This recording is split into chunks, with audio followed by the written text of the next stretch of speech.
जय श्री राम व्यूवर्स। आज का टॉपिक है कि भगवान कहाँ पर वास करते हैं, किसके हृदय में वास करते हैं। पहली वाली वीडियो में हमने पढ़ा वही कथा हम आगे और पढ़ रहे हैं। चलिए आइए हम कथा को पूरा करते हैं।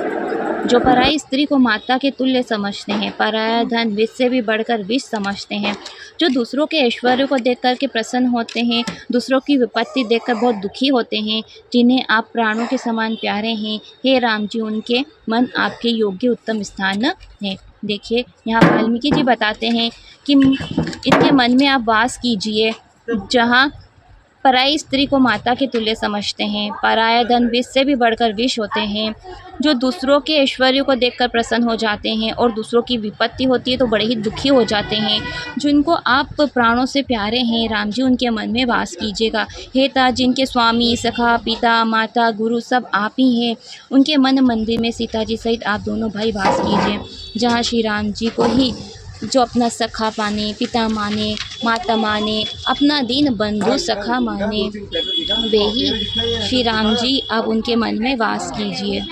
जो सबके अवगुणों को छोड़कर के गुणों को ग्रहण करते हैं, ब्राह्मण और गोखले संकट सहते हैं, नीति निपुणता में जिसकी जगत में मर्यादा है, उनके मन में आपका उत्तम घर है। जो आपके गुण और अपने दोष समझते हैं, जिन्हें सब प्रकार से आप ही का भरोसा है, जिन्हें राम भक्त प्यारे लगते हैं, उनके मन में सीता जी समेत आप वास कीजिए। जाति पाति धन धर्म बड़ाई, प्यारा कुटुंब, सुख देने वाला घर, सबको छोड़ छाड़ कर जो आप ही को में मन लगाए रहता है, हे राम जी आप उनके हृदय में रहिए।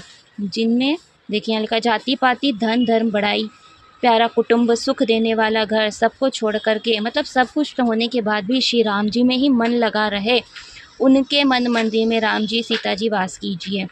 जिन्हें स्वर्ग नरक मोक्ष एक समान लगते हैं, जहाँ तहाँ धनुष धारण किए हुए आप ही को ही देखते हैं, मन कर्म वचन से आपके सेवक हैं, हे राम जी आप उनके हृदय में निवास कीजिए। इस प्रकार से जिन्हें कभी कुछ भी नहीं चाहिए आपसे, जिनका स्वाभाविक ही स्नेह है, उनके हृदय में आवास कीजिए। देखें यहाँ पर वाल्मीकि जी ने क्या कहा है, जिन्हें कभी कुछ भी नहीं चाहिए, स्वाभाविक ही स्नेह राम जी से करते हैं। हम सभी क्या कहते हैं, भगवान जी हमें ये दे दीजिए, हमें वो दे दीजिए, इस प्रकार से हमारा स्वार्थ होता है। परंतु यहाँ वाल्मीकि जी ने कहा है, जिसे कुछ भी नहीं चाहिए, इसे स्वभाव से ही स्नेह करते हैं आपसे, उनके मन में आप वास कीजिए, वह आपका अपना निज घर है। इसी बाती मुनि पर वाल्मीकि जी ने स्थान दिखाया, उनके प्रेम पूर्वक वचन सुनकर राम जी के मन को अच्छे लगे। फिर मुनि बोले कि स्वामी सुनिए, इस समय के लिए सुखदायक आश्रम बतलाता हूँ। चित्रकूट पर्वत पर आप निवास कीजिए, वहाँ आप को सब प्रकार से सुविधा होगा। अब यहाँ वाल्मीकि जी कहते हैं कि आप चित्रकूट में वास कीजिए। अत्रि जी की पत्नी अनसुईया जी अपने तपोबल से वहाँ पर पवित्र नदी अनसुईया जी लाई थी, जिनका नाम मंदाकिनी है, जो पाप रूपी बालकों को खाने के लिए डाकिन रूप है। अत्रि जी आदि श्रेष्ठ ऋषि वहाँ रहते हैं, योग जप करते हैं, शरीर को कसते हैं। हे राम जी वहाँ चलिए और ऋषियों का परिश्रम सफल कीजिए, पर्वत श्रेष्ठ चित्रकूट को गौरव दीजिए। इस प्रकार से वाल्मीकि जी ने चित्रकूट की बढ़ाई की और जानकी जी समेत दोनों भाई आकर श्रेष्ठ नदी में नहाए। इस प्रकार से श्री रामचंद्र जी चित्रकूट में आकर के वास करते हैं।